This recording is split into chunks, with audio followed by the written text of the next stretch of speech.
Right. Can we please hear it for everybody?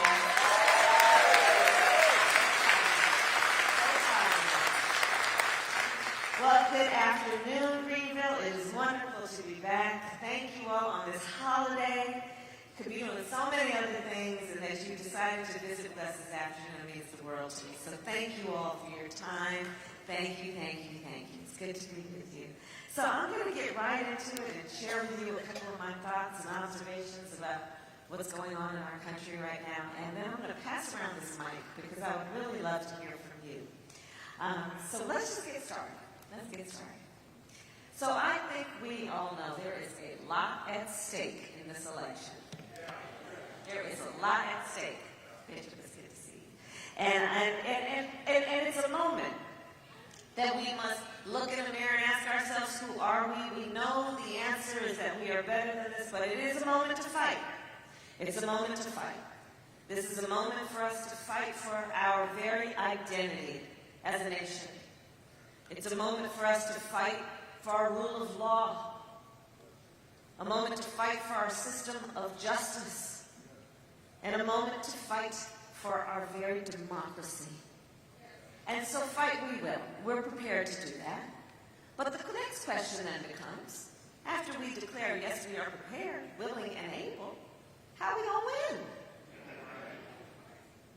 And so let's talk about that. Well, I believe to win, part of the solution is that we must have the ability to be forward-looking. The ability to confront the issues that are affecting people today, prepared to act tomorrow, understanding yesterday is not going to solve what we need to deal with tomorrow. We need to be able to look forward.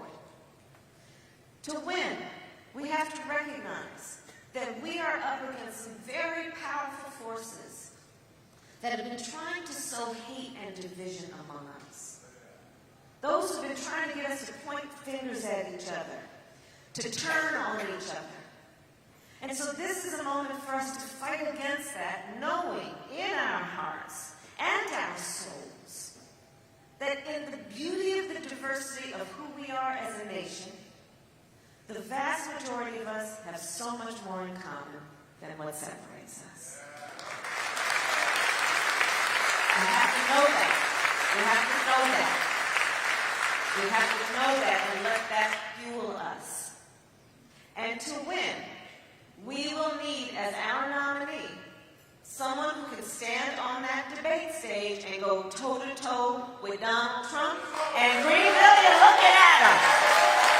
You're looking at her. And Greenville, you're looking at her.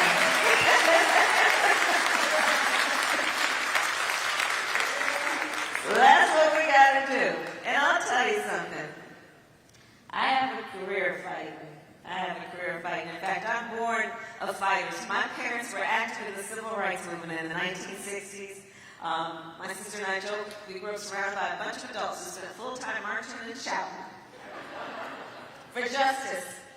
And among the heroes, of course, were the lawyers, including Thurgood Marshall and all those folks. And really, that's actually why I wanted to become a lawyer. They were the role models. And so I went to Howard. I went back to law school, as you heard my background. And then my mother, who raised me and my sister, she said, okay, Kamala, what are you going to do in your fight for justice? And I said, well, I've decided I'm going to become a prosecutor. And she said, oh, why?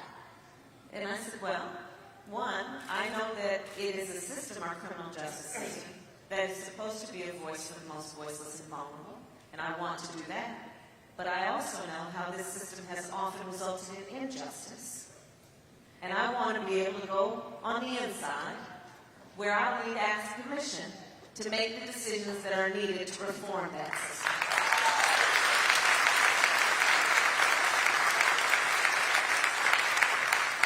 So that's what I decided to do. And in my career, I've only had one client my entire career, the people.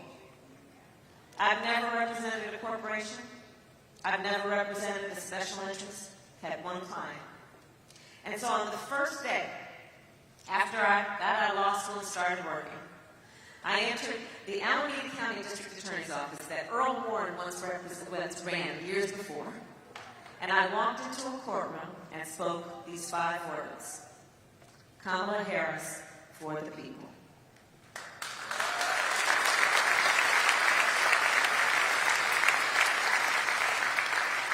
And that phrase, for the people, captures the spirit of our system of justice in two ways. One, it means that a harm against any one of us is a harm against all of us. And no one, therefore, should be made to fight alone. For the people, second point, it's all the people, regardless of race, regardless of gender, regardless of sexual orientation or where you live geographically or the party with which you're registered to vote.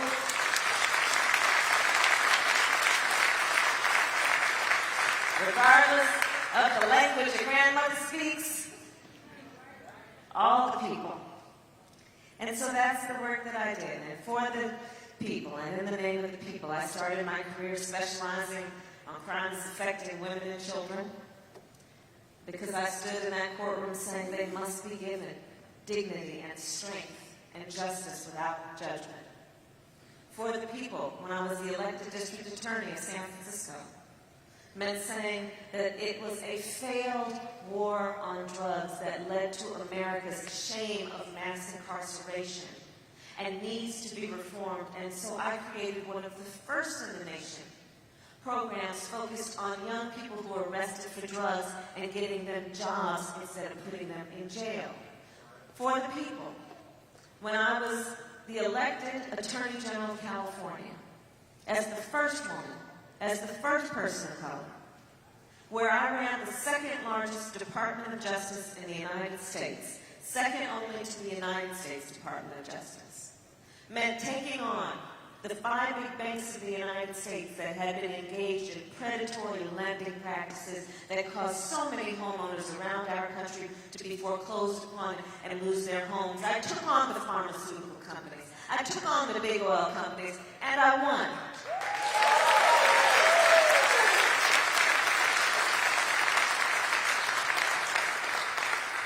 For the people in the United States Senate, where I was elected as only the second black woman in the history of the United States Senate,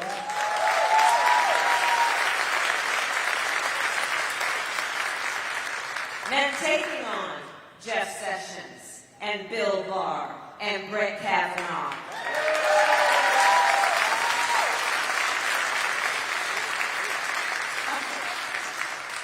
For the people. And it is for the people of Greenville that I stand before you, fully prepared to defeat Donald Trump.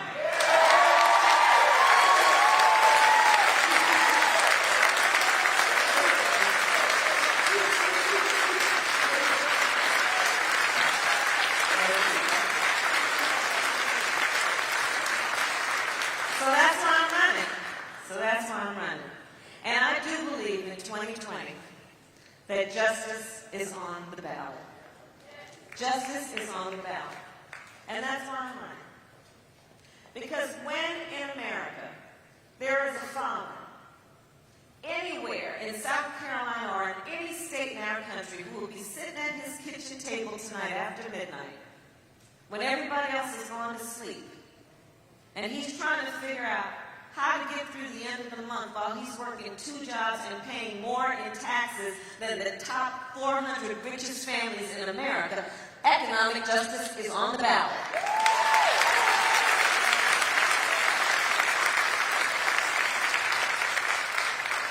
So I'm running for president to put in place what will be the biggest middle-class tax cut we have had in generations, which will give families that make less than $100,000 a year a tax credit of up to $6,000 a year that they can take home at up to $500 a month. And people say, well, how are you going to pay for that? It's simple. On day one, we're going to repeal that tax bill benefiting the top 1% and the bigger corporations.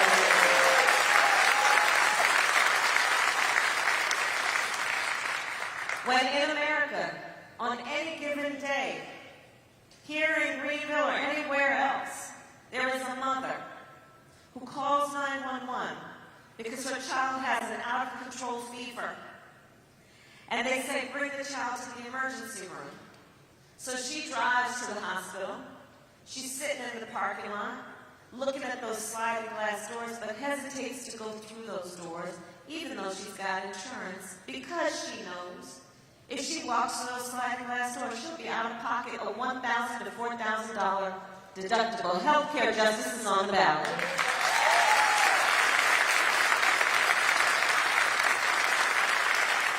So, I'm running for president to say healthcare and access to healthcare should be a right and not just a privilege of those who can afford it.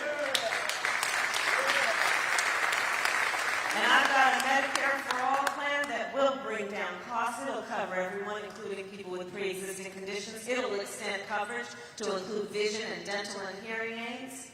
But here's what it won't do, like some of the other folks on the debate stage. I'm not going to get rid of private insurance. Because I've heard from folks who say, Kamala, don't take away my choice. Give me the option of a private plan or a public plan. And I heard you. And let's be clear about this. When we talk about health care, it is a personal decision. And nobody running for president should be in the business of taking away your choice.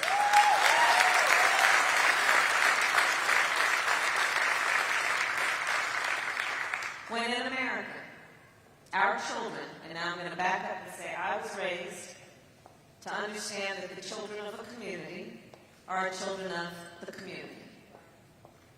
So when our babies, elementary, middle, and high school students have to go to school to endure a drill during which they're taught about how they should hide in a closet in the event there is a mass shooter roaming the hallways of our school, justice for our children is on the ballot.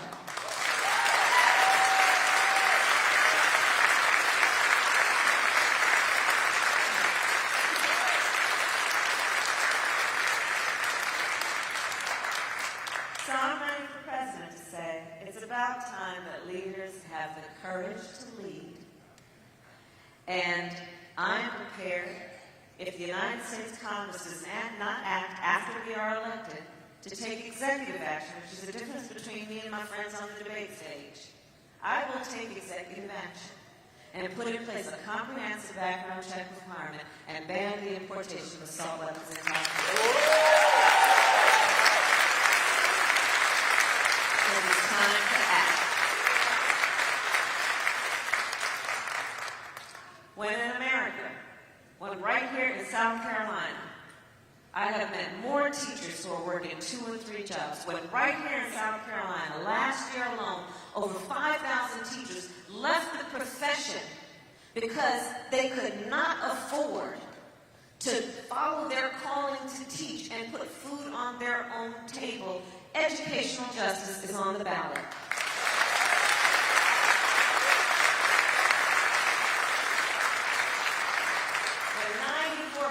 Of our public school teachers are coming out of their own pocket to help pay for school supplies, when teachers on average are making 11% less than similarly educated professionals, when there are only 2 groups of people raising our children, parents, often with the assistance of grandparents and aunties and uncles, and our teachers, we are not paying them their value, and that is why I say education justice is on the ballot, and I am running for president to put in place what will be the first in our nation's history federal investment in closing the teacher pay gap.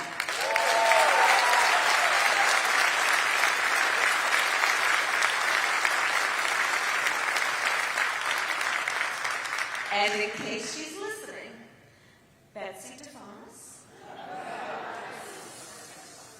teachers don't need a gun, they need a raise.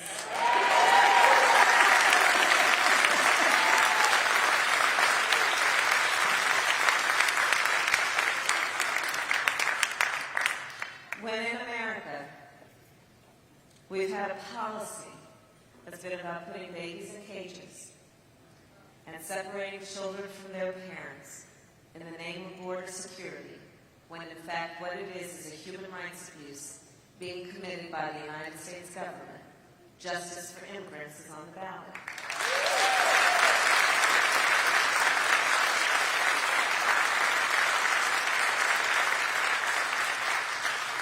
And I'm running for president because I know and am aware that immigrants have helped make America great.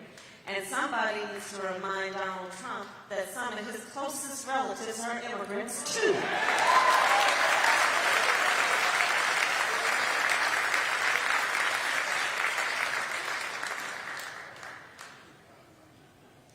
And I'm running for president because I know that right now we've got a criminal living in the White House.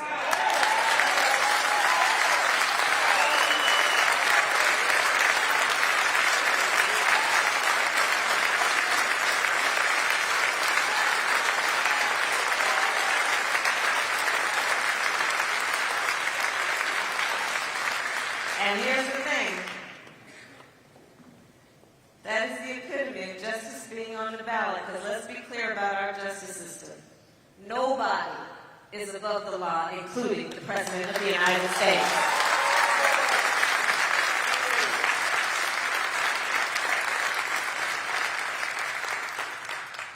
So I could go on and on about the various injustices that we all are aware of and know, but I'll just say this. The bottom line is this. I truly believe that when we overcome these various injustices, I believe it is at that moment that we will have the ability to truly unlock the promise of America and the potential of the American people. That's the America I see. That's the America I believe in. And that's why I'm running. Thank you.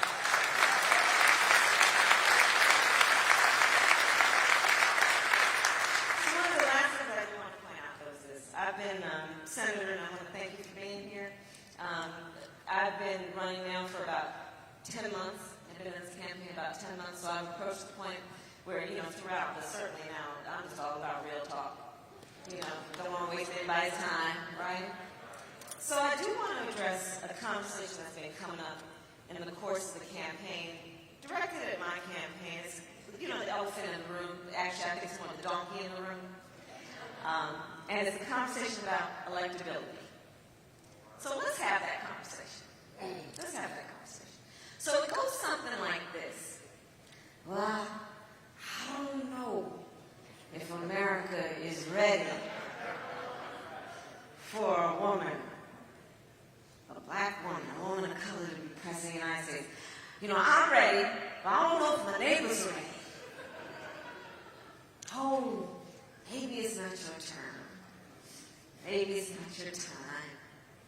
Oh, it's going to be so difficult. Well, Greenville, this is not the first time I've heard this conversation.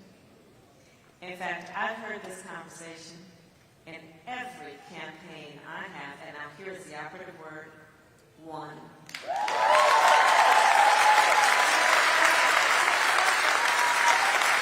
Every time. Every time. Every time. And I share this with you not to say anything about me. I share this with you to say something about you and who the American people are. Because you see, we have the ability to see what is possible even when we've never seen it before. We have the ability to believe and be deep of faith in what can be, unburdened by what has been. And we know there is nothing we have achieved in this nation that we love that has been about progress, that came without a fight. Nothing that has been about social justice, civil rights, our ongoing fight for equality.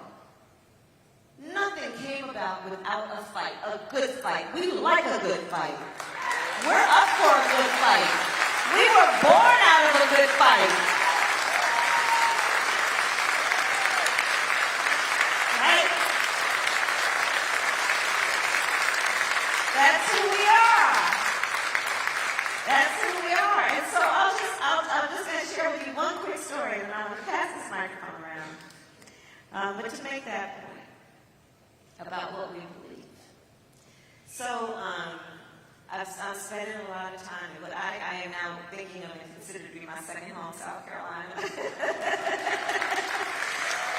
it's good. And I am also spending a lot of time in Iowa. And so I want to share with you a story about the election in 2007.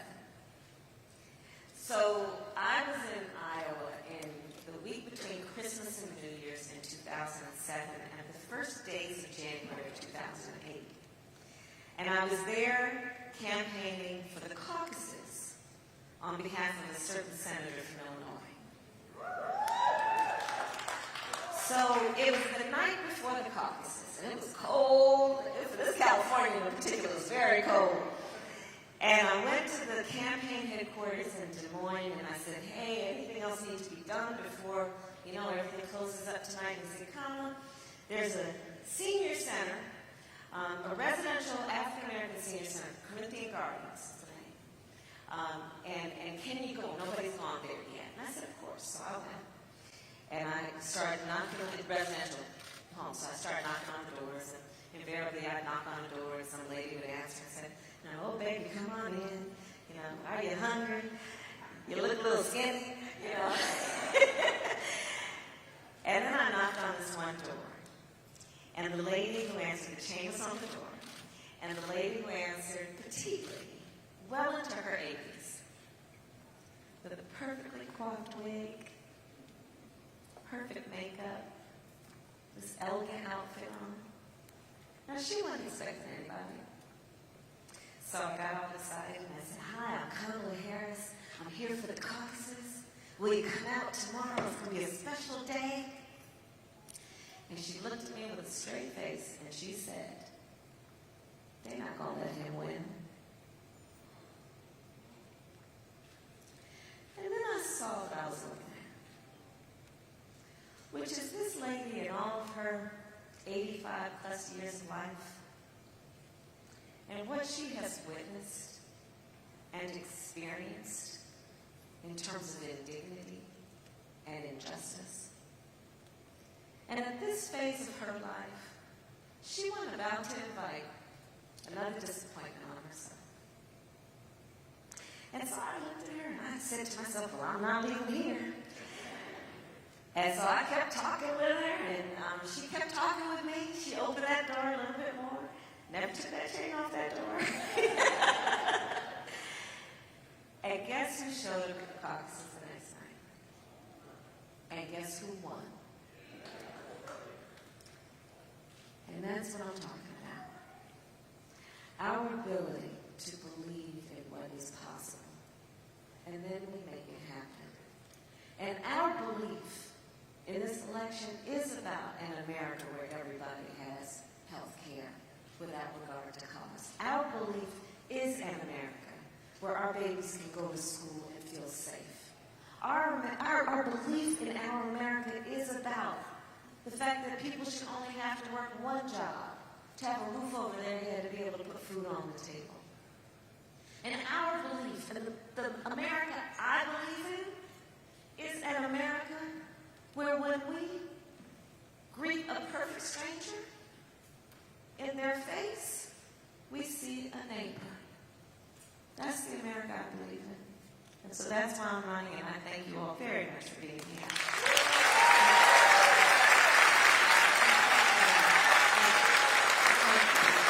Very much. Thank you. Thank you. Thank you. Thank you. See that. So let's hear. I want to hear from everybody. We have a roaming microphone or two, so I'd love to hear from folks. Yes, ma'am. We have a young leader up here. That's you. That's you. I'm Maurice Fisher. I'm from Baltimore, Maryland. Oh, And I currently live in Greenville, South Carolina. And I go to Riverside Middle School, and I'm 13. And my question is, what are you going to do to stop police brutality? yes. Let's talk about that. So,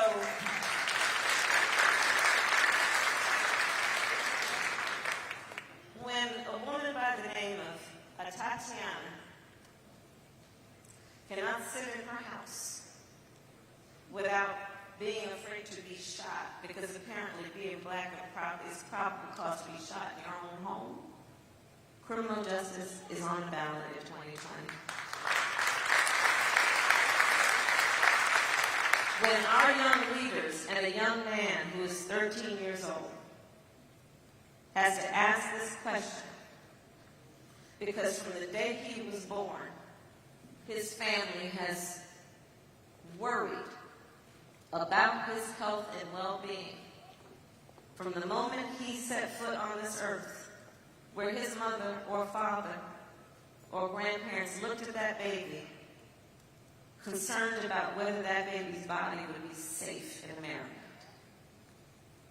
Justice is on the ballot as it relates to this issue in America. So let me tell you, I made a very conscious decision to go up, as I said earlier, the rough side of the mountain to be in the criminal justice system, to work on reform of the system. And I will tell you with complete confidence that of all the people running for president, I have done the most work, not just talked about it because I'm running for president, around what we need to do to reform the criminal justice system. And one of my main areas of focus is what we need to do to hold law enforcement accountable for discrimination, for institutionalized racial bias, and what we need to do around excessive force and accountability. Because here's how I think about it. And again, I know the system. When we talk about accountability in the criminal justice system, the term accountability, if you get a word cloud, always comes up in connection with the person being arrested. And rarely comes up about the system itself. Here's the other problem. The other problem is that the way that we have addressed the goal is we said we want safe communities. Instead of what I believe we should be saying, which is we want healthy communities. Because you see, if you have a healthy community, and by that I mean affordable housing, economic opportunities, good public schools, mental health services, things that support working families, you will have a healthy community. And you know what healthy communities are? They are safe communities.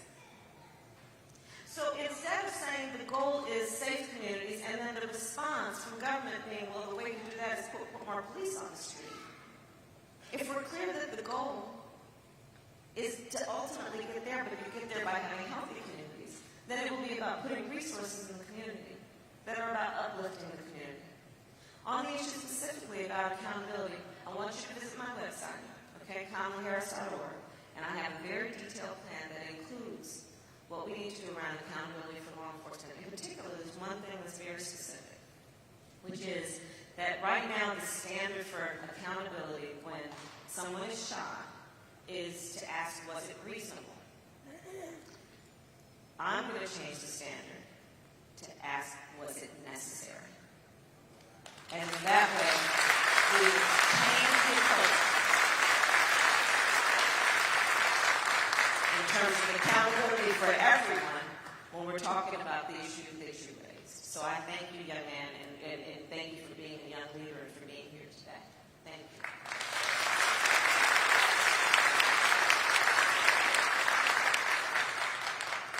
We have a lot of questions. Yes, hello. Thank you, Senator Harris. My question is, if elected, what is your plan for addressing the high cost of prescription drugs and hoping to lower those prices? Yeah, well, it's a very important point you're raising. And again, there are very few issues that we could discuss that I have not actually worked on. Again, not just, a lovely policy speech, but actually worked on. And one of them, again, is about taking on pharmaceutical companies. Because I know how the pharmaceutical companies, and so as Attorney General, I took them on around what they were doing around misleading and false advertising, and because a very large part of their reason for being is profit, not public health. So here's my plan. Right now in America, 1 out of 4 diabetes patients cannot afford their insulin. We have seniors who are cutting their pills in half to extend their prescription, which is not what they were prescribed. They were prescribed the whole pill, So they end up getting sick, and you know, when you get sick in situations like that, it's not like a slow decline, it's a plateau. For which they, you know, it sets a new standard, which is a moment of crisis. We've got seniors and others deciding whether to either fill their prescription or fill their refrigerator. That vial of insulin in the United States can cost $300. In Canada, $30. So now one has to sit back and say, how could that be? Okay. So here's the thing. There are American pharmaceutical companies that are charging American consumers more than they're charging people around the world. So then we have to ask, well, how can that be? Isn't anybody in charge?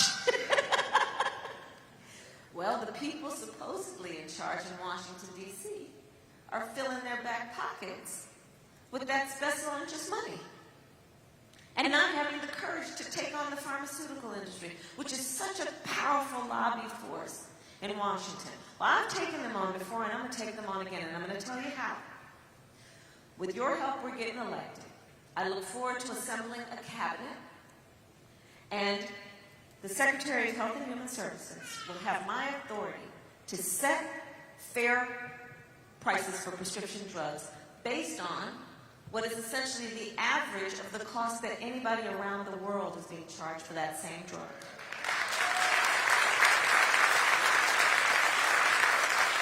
Fair pricing. Fair pricing. But it doesn't stop there.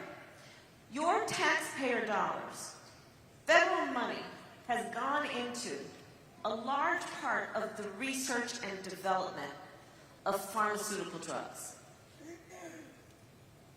So here's the thing. For any pharmaceutical company that refuses to play by our rules, if the drug is a result of federal funding for research and development, I will take the patent. And in that way, we can have a whole other conversation. I am not playing around.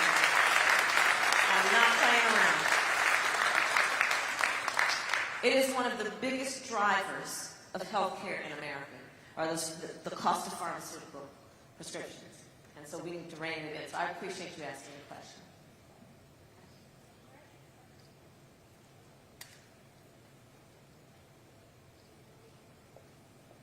Hey, Senator Harris. It's good to see you again, too. I'll tell you what's keeping me up at night is these children at the border being separated from their families. And I know that this has been an issue for several years, so I'd love to hear what your plan is to do something about that. Yeah, so I'll tell you on day one, I am very much looking forward to shutting down those private detention facilities.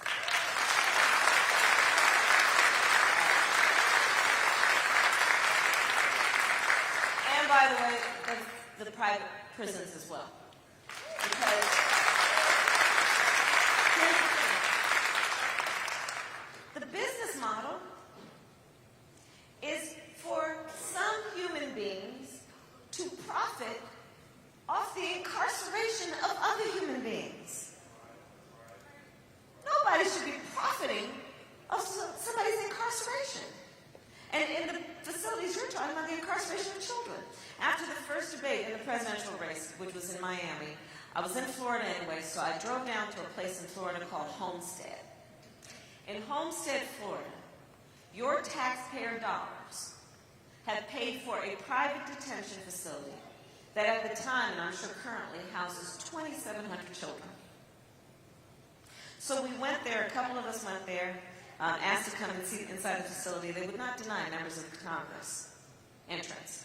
So me being me, of course, I walked down the road and climbed a ladder to look over the fence to see what was going on. And what my eyes saw were children lined up single file based on gender being walked into barracks. Children. So this is a real serious matter. And what we need to do is shut down the private detention facilities. We also have got to have immigration reform.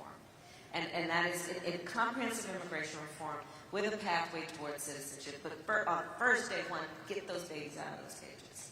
And it is inhumane. It is inhumane.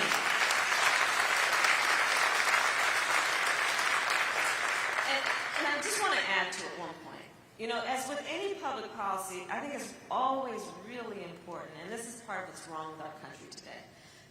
We can't just go to kind of the political argument, the ideological argument, right? We got to talk about practically, like, talk to me about what's actually happening there. So on this issue, let's step back for a moment. Many of us are parents, or we have helped parent children, be they our younger sisters or brothers, our nieces and nephews, and so on. So imagine you are a parent living in what has been deemed a murder capital of the world. And you decide to pay a coyote, a perfect stranger, to transport your child away from your country of origin through an entire foreign country, in this case the country of Mexico, to arrive in the United States. Why would you do that? That child facing unknown peril. Because you know, if your child stays where they are facing an even worse fate. And then what does Donald Trump and this administration do? They say to these children, go back to where you came from, or we will put you in cages. It is inhumane and not reflective of the values of who we are. And so that's how I come at the issue. Thank you. Okay, this is the last question, everyone. Hi, my name is Anrielle, and I'm an educator here at Sterling right here. My question is, what is your plan on extending the school day, and how is that going to impact teachers? Yes. Thank you. So let me just say to all teachers, I honor and thank you for everything, and all who are educators. As educators, you know, it includes the school bus driver, it includes the cafeteria worker, it includes the custodian, all who are part of the education system and educating our children.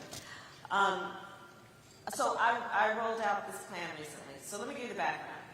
My mother raised me and my sister.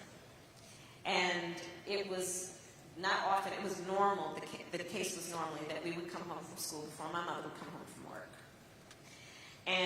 But we were blessed to have a second mother who lived two doors down from us, who would take care of us, like a mother, until my mother came home. That's not the case for most working people in America today. In America today, the cost of child care in most places is more expensive than college tuition. In America today, you have child care deserts, meaning that there are lots of areas where there's just no child care facility, right? The workday is 9 to 5 sometimes, but usually when you include a commute, you're talking about at least 8 to 6. So what's happening with these children? Also understanding that most working families, everybody in the household is working. Long gone are the days where it was just a one-parent of a two-parent household who was working. So then parents have to make really difficult decisions. And for a lot of working parents, the cost of child care is more expensive than their take-home pay, which is not in the best interest of anybody in that household, right, for them to not be working. So looking at it through all of those lenses, I've rolled out a policy that is basically, I want to test something out. So it's a pilot, which is I'm prepared to give school districts and schools that want to do this a grant of $5 million over a 5-year period to come up with a program based on what the community wants to have a school day that ends at 6 o'clock. Now, the classes will end as normal at 3. So the teacher's job is over. And then it will be basically after-school programs, but comprehensive, well-thought-out programs, so that the children can stay there until their parents come pick them up from work. And the idea behind it is exactly what I said. It's upside down in terms of how we're doing things these days. We have so many models of how we are functioning that are based on a time gone by. And in particular, when you try, it's just mismatched. The school day with the work day is mismatched. And to dire consequences for many families. And so that's the idea behind that. But I'll also say I have a whole children's agenda. This is just a long-standing commitment of mine. I do believe that you should judge a society based on how it treats its children. And we are failing. We are failing. And we are failing. So, included in that is no family should have to spend more than 7% of their income in child care.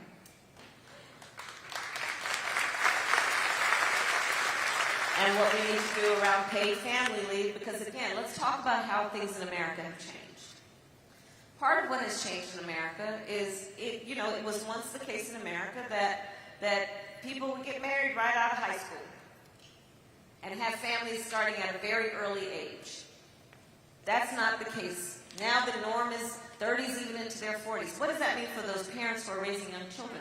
They've also got aging parents. So you've got many households where right in the middle, they're taking care of the children and taking care of the parents.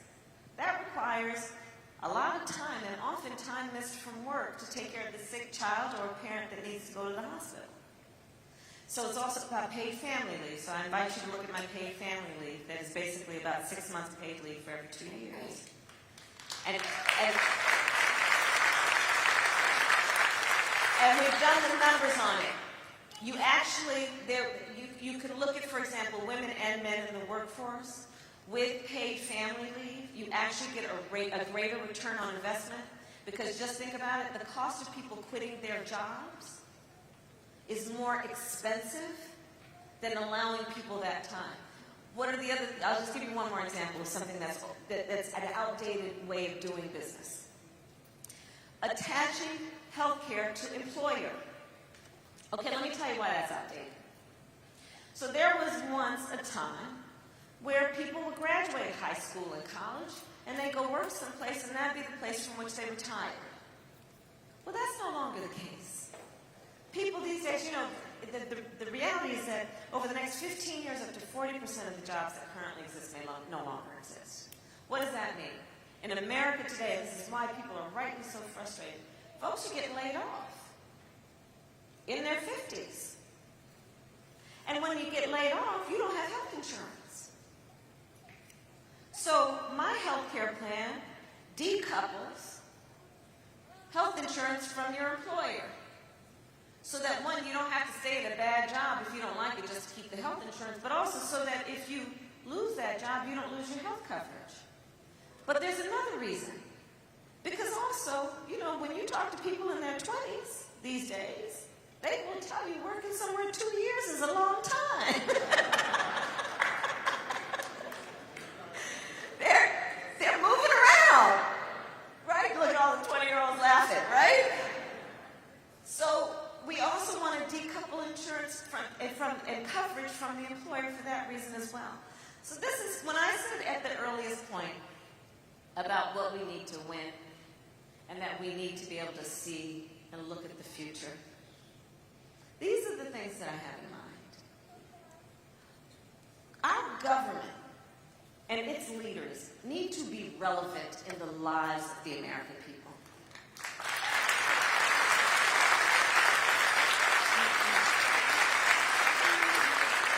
And I will tell y'all, you will not see me as a candidate sitting down writing poems to read to you and sonnets to sing to you. I'm about real talk. And this is about the things that we need to get done.